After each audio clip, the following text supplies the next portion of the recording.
Emir kehilangan tujuan hidup setelah kematian Reyhan sampai bersumpah tidak akan mengizinkan wanita lain memasuki hidupnya.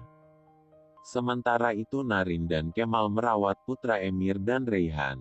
Namun Emir sangat membenci putranya karena Reyhan memilih menyerahkan hidupnya untuk melahirkan anaknya. Sementara itu Tuan Hikmet sembuh dari penyakitnya lalu berencana untuk menceraikan Kafidan. Kemudian Emir datang saat ayahnya sedang berbicara tentang bisnis perusahaan. Namun Emir malah menyinggung mitra kerja mereka dengan menyebutnya pembohong. Sementara itu Tuan Hikmet sangat kesal karena Emir melampiaskan amarahnya kepada orang-orang sekitar. Nyonya Kafidan masuk penjara atas semua kejahatannya. Kemudian Melike menemui Kafidan untuk menyerahkan surat cerai atas perintah Tuan Hikmet. Namun Nyonya Kafidan malah pingsan setelah membaca surat yang berisi bahwa dia harus menjauh dari keluarganya karena Tuan Hikmet telah menyiapkan uang yang dia inginkan.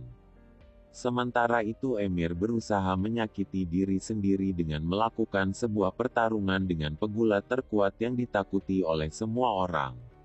Kemudian Tuan Hikmet datang ke lokasi Emir untuk menghentikan pertarungan tersebut. Keesokan harinya Tuan Hikmet mengunjungi cucunya ke rumah Kemal. Sementara itu Kemal semakin mencintai Naren sehingga bermimpi memiliki putri dengan warna mata yang sama sepertinya. Kemudian Naren mendapat kunjungan dari ibu dan adiknya yang berasal dari Azerbaijan. Namun Naren menolak kehadiran mereka karena sakit hati kepada ibunya yang pergi meninggalkan sewaktu kecil. Sementara itu Kumru sangat kesal karena ibunya tak mau kembali ke rumah Kemal. Kumru pun menjadi iri kepada Naren yang hidup bahagia di atas kemewahan dan kenyamanan. Tuan Hikmet membawa cucunya pulang lalu sengaja meletakkannya di kamar Emir. Sementara itu Emir sangat marah sampai menyuruh Melike untuk membawa putranya jauh dari pandangannya. Kemudian Oya dan Melike menentang keputusan Tuan Hikmet karena luka Emir belum sembuh. Namun Tuan Hikmet tetap bersikeras membiarkan cucunya tinggal di rumah meskipun Emir tidak menyukainya. Sementara itu Emir sangat marah atas keputusan ayahnya sehingga memutuskan untuk pergi dari rumah. Kemudian polisi datang ke rumah Tarhun untuk menangkap Emir atas pertarungan semalam. Namun ternyata semua ini adalah permainan Tuan Hikmet agar Emir tinggal di rumah dan menerima putranya. Keesokan harinya Emir dibebaskan dari penjara lalu menentang keinginan Tuan Hikmet karena dia tidak akan pernah menjadi ayah dari putranya sendiri. Kemudian Tuan Hikmet dan yang lainnya meninggalkan Emir dan putranya sendirian di rumah untuk mempersatukan mereka. Namun rencananya gagal karena Emir tak sedikit pun peduli kepada putranya meskipun melihat dia menangis. Kumru diam-diam pergi ke rumah Kemal untuk menjual cerita sedih tentang penyakit ibunya dan kehidupan mereka yang sulit.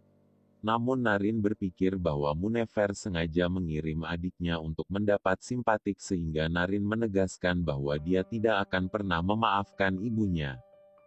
Sementara itu Kemal mencoba membujuk Naren agar memberikan kesempatan kedua untuk ibunya.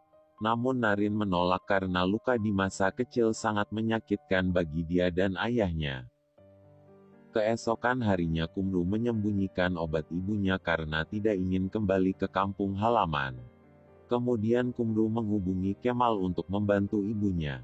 Namun Kumru terkejut karena Munefer hampir sekarat meskipun awalnya berniat memanfaatkan penyakit ibunya untuk mengambil keuntungan dari Naren. Kemudian Kemal membawa Munefer dan Kumru untuk tinggal sementara waktu di rumahnya tanpa persetujuan dari Naren. Kumru pun merasa senang karena rencananya berhasil.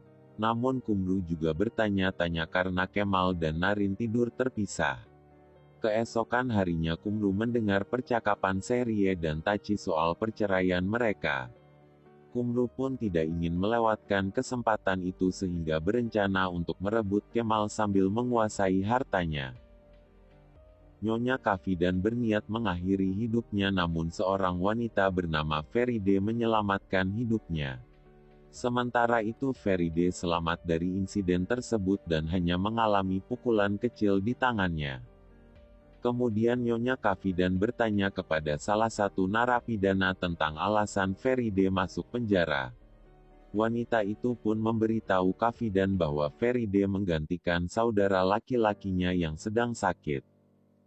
Sementara itu Nyonya Kafidan terus mengawasi Feride sampai memutuskan untuk menjadikannya seorang menantu karena sifat lembutnya kepada anak kecil.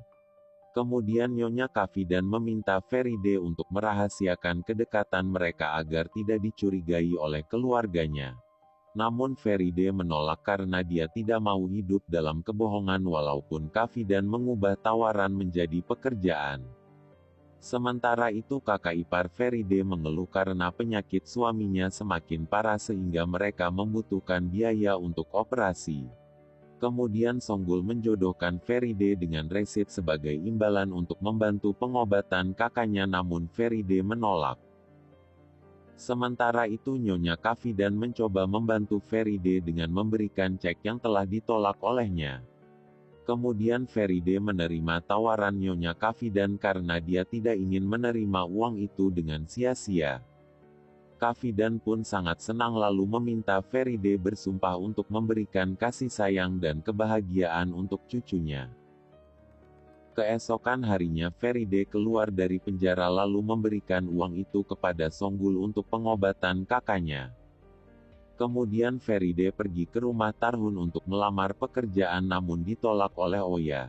Sementara itu Feride tidak tahan mendengar bayi itu menangis sehingga dia masuk ke dalam rumah untuk menggendongnya. Kemudian Emir mengusir Feride karena tak sopan memasuki rumah tanpa seizin pemiliknya. Namun Melike memberitahu Emir bahwa Feride datang untuk melamar pekerjaan. Emir pun meminta Feride untuk menceritakan latar belakang kehidupannya. Namun kata-kata Emir yang membahas ibunya sangat menyakitkan bagi Feride sehingga membuatnya pergi dari rumah Tarhun. Kemudian Feride menceritakan sikap kasar Emir kepada Nyonya Kafidan. Namun Nyonya Kafidan memohon kepada Feride agar menepati janji demi kebahagiaan cucunya. Sementara itu Emir mengingat ucapannya yang telah menyakiti hati Feride. Kemudian Feride datang ke kantor Emir untuk menyajikan secangkir kopi. Namun Emir sangat marah karena ayahnya telah memperkerjakan Feride. Sementara itu Tuan Hikmet tidak akan menarik keputusannya demi kebaikan cucunya. Kemudian Emir mengusir Feride dengan memberikan amplop berisi uang. Namun rencananya gagal sehingga dia membuat kontrak kerja tanpa sepengetahuan ayahnya. Sementara itu Feride menunggu kabar tentang kesehatan kakaknya namun Songgul tak kunjung mengabarinya. Kemudian Feride meminta izin untuk pulang namun Emir melarangnya sambil mengingatkan Feride tentang kesepakatan kontrak kerja. Keesokan harinya Feride mendapat kabar tentang kematian kakaknya sehingga dia memutuskan untuk berhenti bekerja.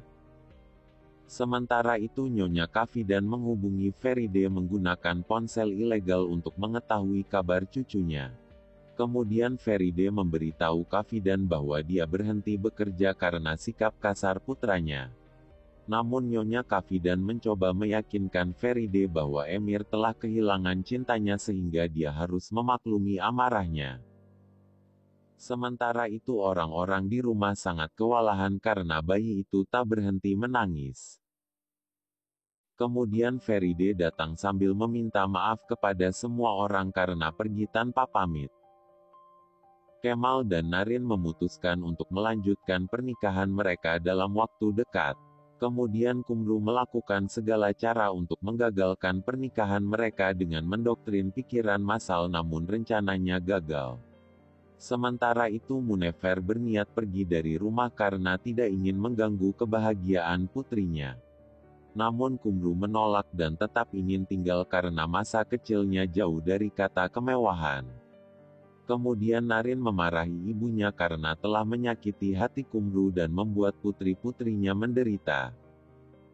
Keesokan harinya Kemal dan Narin berencana membeli cincin tunangan namun digagalkan oleh Kumru yang sengaja meminum racun. Kemudian Narin meminta maaf kepada Kemal karena kehadiran ibu dan adiknya mendatangkan banyak masalah.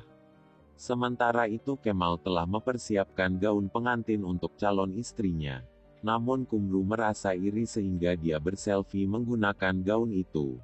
Kemudian terdengar suara Naren yang membuat Kumru panik sehingga merusak gaunnya. Naren pun terjatuh dari atas tangga akibat mutiara yang berserakan di lantai. Sementara itu Kumru sangat panik lalu mengumpulkan semua manik-manik itu sebelum orang lain datang. Akibat insiden itu Naren mengalami pendarahan otak sehingga dia kehilangan penglihatannya.